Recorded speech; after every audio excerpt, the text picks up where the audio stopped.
Hello అండి, ఇవాళ ఒక మంచి స్టోరీ చూద్దాము. స్టోరీ నేమ్ నా జతగా, రైటర్ కల్పనారామ్ గారు. అను, ఇంకా నిద్రపోతున్నావా? టైం 10 అయింది. నిన్ను చూడటానికి అభి వచ్చాడు అంటుంది భారతి. అను వాళ్ళ అమ్మ. త్వరగా ఫ్రెష్ అయ్యి రా అంటుంది. అభి అను వాళ్ళ నాన్న జగదీష్తో మాట్లాడుతూ ఉన్నాడు. భారతి గారు జ్యూస్ తెచ్చి ఇచ్చింది. అభి మాత్రం అను కోసమే చూస్తూ ఉంటాడు. ఇంతలో అను రెడీ అయ్యి కిందకొచ్చింది.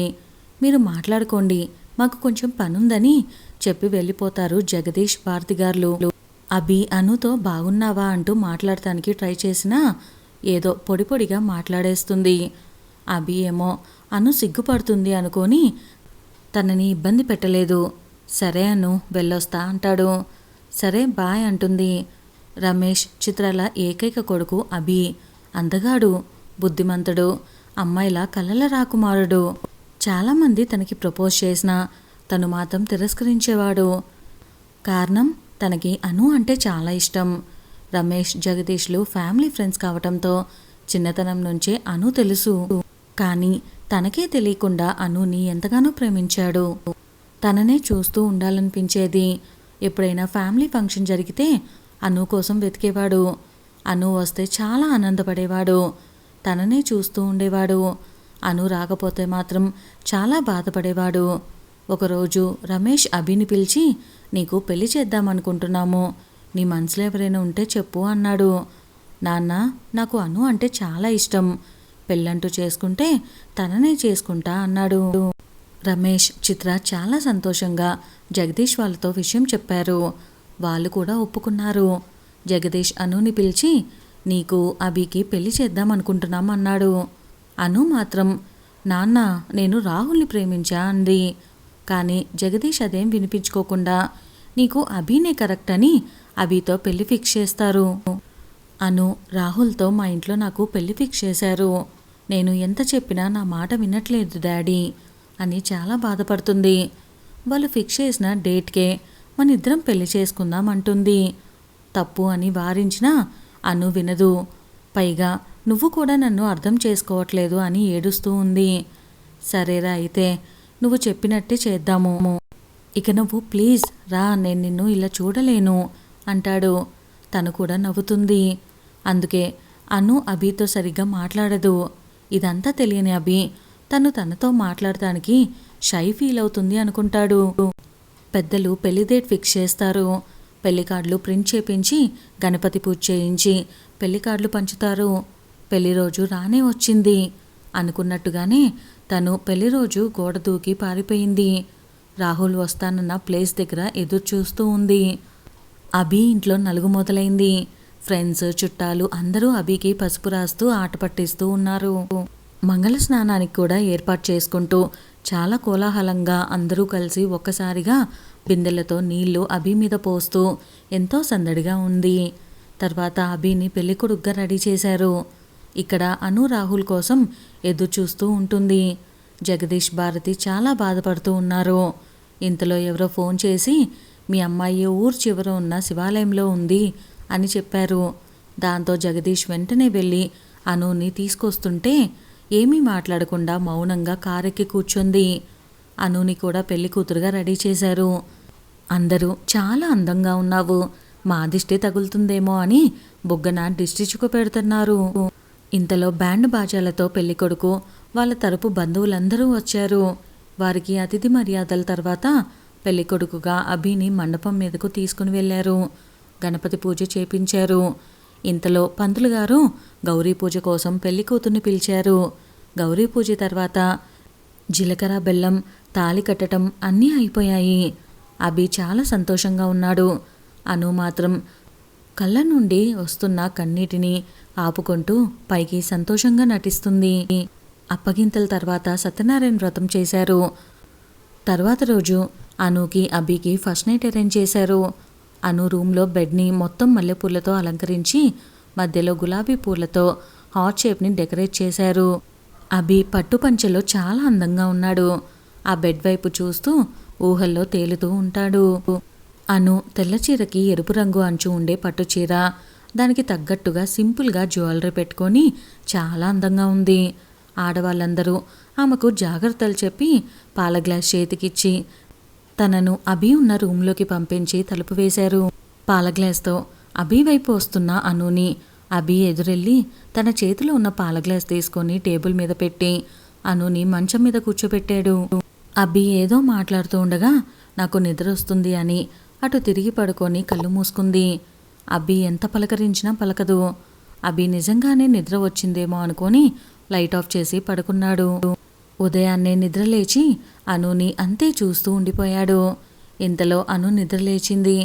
గుడ్ మార్నింగ్ అను అన్నాడు. అభి వైపు చూడకుండా వాష్రూమ్కి వెళ్ళింది. అను మాట్లాడకపోయేసరికి అభి బాధపడ్డాడు. అను ఫ్రెష్ అయ్యి వచ్చింది. ఇద్దరం కలిసి బ్రేక్ఫాస్ట్ చేద్దామా అన్నాడు. నువ్వింకా ఫ్రెష్ అవ్వలేదుగా, నాకు ఆకలిగా ఉంది, నేను వెయిట్ చేయలేనని అంది. ఆ మాటకి బాధపడిన అభి పాపం ఆకలిగా ఉందేమో అని తనకి తానే సర్ది చెప్పుకున్నాడు. సాయంత్రం అభికి ఆఫీస్ నుండి కాల్ వచ్చింది. అర్జెంటుగా రమ్మని. అభి ఇంట్లో వాళ్ళకి చెప్పాడు. వాళ్ళు చేసేదేమీ లేక అనుని కూడా అభితో పాటే ముంబై పంపారు. ముంబైలో దిగగానే క్యాబ్లో ఇంటికి చేరుకున్నారు. ఇది మన సొంతిల్లు, నేనే కొన్నాను, డబుల్ బెడ్రూమ్ ఫ్లాట్ అన్నాడు. అదేమీ వినకుండా నేను బాగా అలసిపోయాను, ఫ్రెష్ అవ్వాలి అంటుంది. నువ్వు ఆ రూమ్లో ఫ్రెష్ అవ్వు అన్నాడు. సరే అని ఆ రూమ్లోకి వెళ్ళిపోయింది. ఈలోపు ఫుడ్ ఆర్డర్ చేశాడు. డోర్ కొట్టి అను డిన్నర్ చేద్దాం రా అని పిలిచాడు. వచ్చి డిన్నర్ చేసి వెళ్ళింది తప్ప ఏమీ మాట్లాడలేదు. ఆ రాత్రి తను మాత్రం గదిలో పడుకుంది. అభి ఏమో బయట హాల్లో పడుకున్నాడు. ఉదయం 8 గంటలు. అను నిద్రలేచి బయటికొచ్చింది. గుడ్ మార్నింగ్ అను, కాఫీ తీసుకో అని కాఫీ ఇచ్చాడు. ఆ హాట్ బాక్స్లో టిఫిన్ పెట్టాను, ఫ్రెష్ అయ్యి తిను, నీకేమైనా కావాలంటే నాకు ఫోన్ చెయ్యి, నాకు ఆఫీస్ టైం అవుతుంది, నేను వెళ్తున్నాను బాయ్ అని ఆఫీస్కి వెళ్ళాడు. అభి ఆఫీస్కి వెళ్ళగానే అను రాహుల్కి ఫోన్ ట్రై చేసింది. కానీ రాహుల్ లిఫ్ట్ చేయడు. అయినా ట్రై చేస్తూనే ఉంది. ఇంతలో అను వాళ్ళమ్మ కాల్ చేసింది. ఎలా ఉన్నావు అని అడుగుతూనే అభి చాలా మంచివాడు, తను నిన్ను చాలా బాగా చూసుకుంటాడు, తనని ఇబ్బంది పెట్టకు అంది. సరే అని ఫోన్ పెట్టేసింది అను. Siddhu Rahul best friend. సిద్ధు, రాహుల్ ఎందుకురా కావాలనే నాతోనే అను వాళ్ళ నాన్నకి ఫోన్ చేపించావు? నీకోసం వచ్చిన అనుకి ఎందుకురా ఇంత బాధ పెడుతున్నావు అన్నాడు. ఆ మాటకి రాహుల్ కూడా ఏడుస్తూనే ఉన్నాడు. ప్లీజ్ రా, నువ్వేడవకు, ఏమైందో చెప్పురా అన్నాడు. అది మా పెళ్లి కోసం షాపింగ్ చేద్దామని వెళ్ళాను. ఆ రోజు సడన్గా బ్లడ్ వామిటింగ్ అయ్యి కళ్ళు తిరిగాయి. హాస్పిటల్లో డాక్టర్ టెస్ట్ చేసి బ్లడ్ క్యాన్సర్ లాస్ట్ స్టేజ్లో, ఎక్కువ రోజులు బతకవు అని చెప్పారు. నన్ను పెళ్లి చేసుకుంటే జీవితాంతం అను బాధపడాలరా, అందుకే నీ చేత అలా ఫోన్ చేయించాను అని చెప్పాడు. పెళ్ళైతే చేసుకుంది కానీ తన భర్త తనని బాగా చూసుకుంటాడా అని అనుమానంగా అంటాడు సిద్ధు. అభి చాలా మంచోడు, అను అంటే చాలా ఇష్టం, తనని బాగా చూసుకుంటాడ్రా. అంటే నీకెలా తెలుసురా అభి గురించి అంటాడు సిద్ధు. నేను ఎంక్వైరీ చేయించాను, నా జతగా వచ్చి జీవితాంతం తోడుగా వస్తుందని ఆశపడ్డాను, కానీ ఆ దేవుడు మధ్యలోనే తీసుకువెళ్తాడని అనుకోలేదురా అని ఏడ్చాడు. అను నిన్ను అపార్థం చేసుకుంటుందేమో అంటే అప్పుడే కదరా నన్ను మర్చిపోయి అభిని యాక్సెప్ట్ చేసేది అన్నాడు. ఇక్కడ అను వాళ్ళమ్మ మాటల గురించి ఆలోచిస్తూ ఉంది. అను కిచెన్లోకి వెళ్ళి అభి కోసం స్నాక్స్ ప్రిపేర్ చేస్తుంది. అభి వచ్చి డోర్ నాక్ చేశాడు. అను డోర్ తీసింది. అను లంచ్ చేసావా అని అడిగాడు. చేశాను అభి అండి. అను మాటకి అభి చాలా సంతోషించాడు. ఎందుకంటే వాళ్ళ పెళ్లి తర్వాత అను అభితో మాట్లాడటం ఇదే ఫస్ట్. నేను ఫ్రెష్ అయ్యి వస్తాను అని వెళ్ళాడు. అను మాత్రం మనసులో రాహుల్ని తలుచుకొని బాధపడుతూనే ఉంది. అభి ఫ్రెష్ అయ్యి హాల్లోకి వచ్చాడు. ఇంతలో తను చేసిన పకోడీ తెచ్చి తినమని ఇచ్చింది. థ్యాంక్స్ అని అన్నాడు. ఈవినింగ్కి డిన్నర్ ప్రిపేర్ చేయడానికి కిచెన్లోకి వెళ్ళింది. నేను నీకు హెల్ప్ చేస్తా అన్నాడు అభి. ఇద్దరూ కలిసి డిన్నర్ ప్రిపేర్ చేస్తారు. ఇంతలో అభికి ఆఫీస్ కాల్ వచ్చింది. మాట్లాడటానికి వెళ్ళాడు.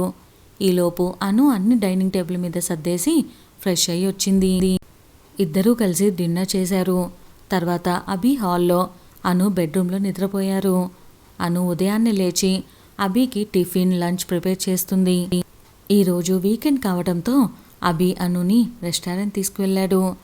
అభి అనుతో నువ్వు లోపలికి వెళ్ళు, నేను కార్ పార్క్ చేసి వస్తా అంటాడు. అను లోపలికి వెళ్తుంటే కొంతమంది ఆకతాయిలు అనుని టీస్ చేస్తూ ఉన్నారు. అలా అనుని ఇబ్బంది పడటం చూసి వాళ్ళతో గొడవ పెట్టుకుంటాడు. ఆ గొడవలో అభి చేతికి గాయం అవుతుంది. అది చూసి అను వెళ్ళిపోదాం పదా అని ఇంటికి తీసుకొస్తుంది. ఇంటికి వచ్చాక అభి గాయానికి ఫస్ట్ ఎయిడ్ చేస్తూ ఎందుకు అంత గొడవ నా కోసం అంటే ఆ ప్లేస్లో ఎవరున్నా నేను అంతే చేసేవాడిని, నువ్వింకా నా భార్యవి అంటాడు. ఇక ఇద్దరు ఒకరినొకరు చూసుకుంటూ ఉంటారు. సరే అభి, నువ్వు రెస్ట్ తీసుకో, నేను డిన్నర్ ప్రిపేర్ చేస్తాను అంటుంది. చెయ్యి నొప్పిగా ఉండటంతో సోఫాకి ఆనుకొని తల వాలుస్తాడు అభి. తను డిన్నర్ ప్రిపేర్ చేసి అభిని పిలుస్తుంది. అభి కూడా చేతికి గాయం అవ్వటం వల్ల తినలేకపోతాడు. అను తన చేత్తో కలిపి అభికి తినిపిస్తుంది. అభి సోఫాలో పడుకోవటానికి వెళ్తుంటే అను నువ్వు కూడా బెడ్రూమ్లోనే పడుకో, సోఫాలో చేతికి కంఫర్ట్ ఉండదు అంటుంది. సరే అని రూమ్లో పడుకుంటాడు. అను కూడా అభి పక్కనే పడుకుంటుంది. అనుకి పిల్లోని హత్తుకొని పడుకునే అలవాటు. ఆ రోజు అభిని హత్తుకుంటుంది. అను అంత దగ్గరగా వచ్చేసరికి అభికి మెలకువ వస్తుంది. అనుని అలా చూసి తన నుదుటి మీద కిస్ పెడతాడు. అభి అంత దగ్గరగా వచ్చేసరికి అనుకి మెలకువ వస్తుంది. అభి తన కళ్ళ మీద చీక్స్ మీద ముద్దు పెడతాడు. అను ఏమీ మాట్లాడలేకపోయింది. అభి అను పెదాలను తన పెదాలతో జత చేయిపోతాడు. అను తన చెయ్యి అడ్డుపెట్టి నాకు కొంచెం టైం కావాలి అంటుంది. సరే అను, నేను అర్థం చేసుకోగలను అని అటు తిరిగి పడుకుంటాడు. అనుకి మాత్రం చాలా బాధగా ఉంటుంది. ఉదయాన్నే నిద్రలేచి అభి కోసం బ్రేక్ఫాస్ట్ లంచ్ ప్రిపేర్ చేసి అభిని ఆఫీస్కి పంపించింది. నిన్న రాత్రి జరిగిన దాన్ని తలుచుకొని రాహుల్ గురించి చాలా బాధపడుతుంది. రాహుల్, నువ్వెందుకు రాలేదు? ఆ రోజు నన్ను ఒంటరిగా ఎందుకు వదిలేశావు? ఇంతేనా నువ్వు నన్ను ప్రేమించింది?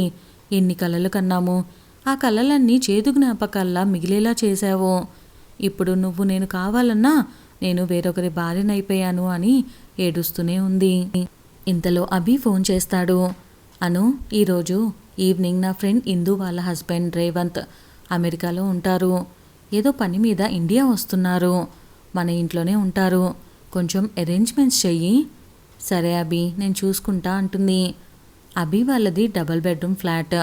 కాకపోతే అభి ఒక రూమ్ని మాత్రం స్టోర్ రూమ్ అని చెప్పటంతో ఇప్పటిదాకా ఒక రూమ్ని యూజ్ చేశారు. ఇప్పుడు ఆ రూమ్ని ఏమైనా యూజ్ చేయొచ్చేమో అని చూద్దామని వెళ్తుంది. డోర్ ఓపెన్ చేయగానే చాలా షాక్ అవుతుంది. సాయంత్రం అభి ఇందు రేవంత్లని పిక్ చేసుకొని ఇంటికి తీసుకొస్తాడు. అను, తను ఇందు నా బెస్ట్ ఫ్రెండ్, తిను రేవంత్ ఇందు వాళ్ళ హస్బెండ్.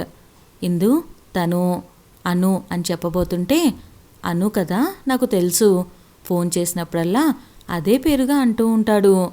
అను అభి వైపు చూస్తుంది. రండి కూర్చోండి అని వాళ్ళని కూర్చోపెట్టి జ్యూస్ ఇస్తుంది. డిన్నర్ ప్రిపేర్ చేయడానికి లోపలికి వెళ్తుంటే నేను వస్తాను అని ఇందు కూడా వెళ్తుంది. ఇద్దరూ కలిసి డిన్నర్ అరేంజ్మెంట్స్ చేస్తూ మాట్లాడుకుంటూ ఉంటారు. తర్వాత వాళ్ళ బెడ్రూమ్లో ఇందు వాళ్ళకి పడుకోవటానికి అరేంజ్మెంట్స్ చేసి వాళ్ళకి ఆ స్టోర్ రూమ్లో అరేంజ్మెంట్స్ చేస్తుంది. ఆ రూమ్లోకి వెళ్తుంటే అను, నువ్వు ఆ రూమ్ చూసావా అంటాడు. అను ఏమీ మాట్లాడదు. ఇద్దరూ కలిసి డోర్ తీస్తారు. రూమ్ మొత్తం అను ఫోటోలే ఉంటాయి. ప్రతి సంవత్సరం వ్యాలంటైన్స్ డేకి ఇద్దామనుకుంటున్న గిఫ్ట్లన్నీ అక్కడే ఉంటాయి. అది అను ఏదో చెప్పబోతుంటే తన చేతిలో ఉన్న డైరీ ఇస్తుంది. అది అను అని అభి ఏదో చెప్పబోతుంటే నేను నీతో ఒక విషయం చెప్పాలి, అది విన్న తర్వాత నువ్వు నిర్ణయం చెప్పు, నాకు ఓకే అంటే. దేని గురించి అని అంటాడు అభి. నేను రాహుల్ని ప్రేమించాను, కానీ మా నాన్న మా పెళ్ళికి ఒప్పుకోలేదు. మేము దూరంగా వెళ్ళిపోదాం అనుకున్నాము, కానీ రాహుల్ రాలేదు. తప్పనిసరి పరిస్థితిలో నిన్ను పెళ్లి చేసుకున్నాను. అందుకే నీకు దగ్గర కాలేకపోయాను. మా నాన్న ఎప్పుడూ అనేవాడు, మనం ప్రేమించడం కన్నా మనల్ని ప్రేమించే వాళ్ళు దొరకటం అదృష్టమని. ఈరోజు నీ ప్రేమ గురించి తెలిసాక నువ్వు నా భర్తగా రావటం నా అదృష్టం. కానీ మన బంధాన్ని మోసంతో స్టార్ట్ చేయటం ఇష్టం లేదు. అందుకే రాహుల్ గురించి చెప్పాను. అను మోకాల మీద కూర్చొని నా జతగా జీవితాంతం నాతో కలిసి ఉంటావా అంటుంది. అభి కూడా మోకాల మీద కూర్చొని అను కళ్ళల్లోకి చూస్తూ జీవితాంతం నీతోనే ఉంటా అంటాడు. ఇదండి వాళ్ళ మన స్టోరీ నచ్చితే వీడియోని లైక్ చేయడం అస్సలు మర్చిపోకండి. ఇంకా మన ఛానల్ని సబ్స్క్రైబ్ చేసుకోలేదా? వెంటనే సబ్స్క్రైబ్ చేసుకొని బెల్ ఐకాన్ని క్లిక్ చేసేయండి. Stay tune. By by. Thank you.